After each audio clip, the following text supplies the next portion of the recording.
What's going on, YouTube? This is Jack Daniels at the Boxing Trainers channel. Back at y'all with another one. And hopefully, this will be a great one. Listen, I got a bunch of information from a well known figure who I am not at liberty to expose. I can only say that he is a reliable source, and I have depended on him on many occasions before, and I rely on him today as we bring this to the table. So, as we know, Al Haymon of PBC scheduled a fight for December 9th, 2023, before Devin Haney and Matchroom Promotions scheduled the fight. So there was a conflict of interest that was not noted at the time of the scheduling of the fights. So, unbeknown to me, up until a day or so ago, the fight was rescheduled. It had been alleged that Showtime had intervened on behalf of Showtime and its network to make a statement concerning boxing and PBC and Showtime in and of themselves. And the statement was that at the end of 2023, Showtime and its parent network or programming business is no longer going to be in the business of boxing. So therefore, it was alleged that that was the reason for the changing or the rescheduling of the boxing dates. But after having a conversation with somebody reliable that in the Devin Haney's business, Devin Haney's promotion business, their statement was that's what was said, laugh out loud, quote unquote. So that led me to believe that um, the fight could still be on, but it is alleged that it's been rescheduled for December 16th, 2023. So I'm going to give you that information and let you use it at your discretion.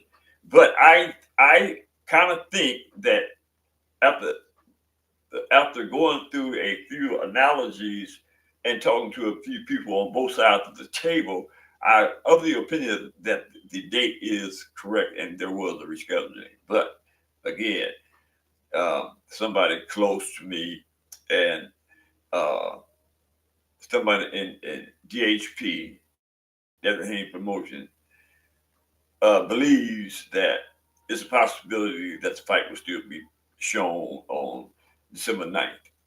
And although I've already spoke on that, I think that's bad for business. I think that the promoters um, shouldn't be putting um, their programs on the same date because it interferes with what's in the best interest of the fans. So uh, that said, I want to kind of like give a little briefing on December 19th fight with Devin Haney and Reach Program. For all indications, that's going to be a knockout, drag out fight. Of course, in my opinion, Devin Haney will be the victor. He will be victorious because of his work ethic. To me, everybody talks about the face of boxing. I kind of like that's kind of old with me. I believe that Devin Haney is the I want to say diplomat of boxing. The way that he conducts himself in the ring, the way that he conducts himself on the street, the way that he wears boxing is consistent with a person that should be labeled as an ambassador of boxing. Now, if that spreads, fine, and I hope it do because the young man is well deserving of the title. So, with that said, Devin the Dream Haney, is the youngest undisputed lightweight champion of the four belt era. He is 24 years of age. He has 30 wins, no losses, 15 wins by knockout. I want to speak on the knockout thing because people keep clamoring about Devin Haney had no power at 135. I just can't believe people came to that conclusion. He had 15 knockouts. Now, whether uh, the way that he knocked the 15 people out was suspect to some people that don't know boxing, that don't know SHI, you know what about boxing. But as far as I'm concerned, as a person that has been in the ring and has done boxing, I don't think that people really know the dynamics of what it means to throw a punch that has knockout power. Right? You can say that he doesn't have knockout power, but I say otherwise because I know the intricacies in how to throw the punch. I know what it means to be consistent with placing your feet and your momentum in a position where when you throw a punch, it's going to be devastating and it's going to pack the power to knock the person out. Don't tell me Devin Haney doesn't have it because he does. Now, at 140, that's another thing. Is you gonna still say that he doesn't have power? Well, I'll be here waiting on you when he starts knocking fools out left and right to tell you he didn't have power. Anyway, back to the analogy. He's 30 wins, no loss, 4 years of age. Yeah, as I stated, he stands 5'9" with a 71-inch arm reach. Now, the December 9th, 2023 fight with Regis Prograis. Prograis is, what is Prograis? Prograis is 28 and 1. 28 and 1. He's 5'7" with a 71-inch arm, excuse me, with a 69-inch arm reach. He's 34 years of age, excuse me. He's 35 years of age. I'm doing off the top. He's 35 years of age. He stands 5'7".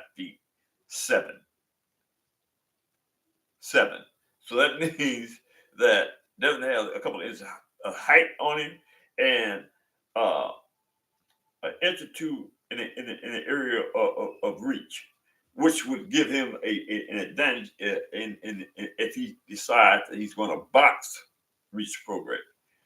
So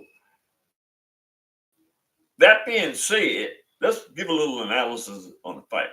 We know that Devin Haney has the ability and the ring generalship to stick and move. He can bang, and he can use the ring to his disposal in reference to what I like to say: float like a butterfly, sting like a bee. I think he has that ability. Regis, on the other hand, is a tough opponent. He has a strong, powerful punch, and he can move you uh, in a direction, right? That one loss he suffered, um, he lost that. I mean, I'm not going to go into details about the loss because I'm not going to be faking it and acting like I briefed because I did it. All I know is he had a loss, and but that doesn't take away the fact that he's an excellent boxer. And I do think that he has a puncher's chance. Not trying to take anything away from him, but I believe Devin Haney is going to be I just think he's going to be the next greatest champion in the world. I mean, what he puts into the sport is what he's going to get out of it. And uh, the history that I know that I have with the Haney's is that he has a work ethic comparison to none. So y'all say, "Oh, you're a Devin Haney." Yeah, I am. Because, like I said, I boxed, and I know what a person like Devin Haney, what he puts into his craft, right? I know what he does to be great. So with that, I can honestly and easily say, hey, it's gonna take a lot of discipline to get him out of there.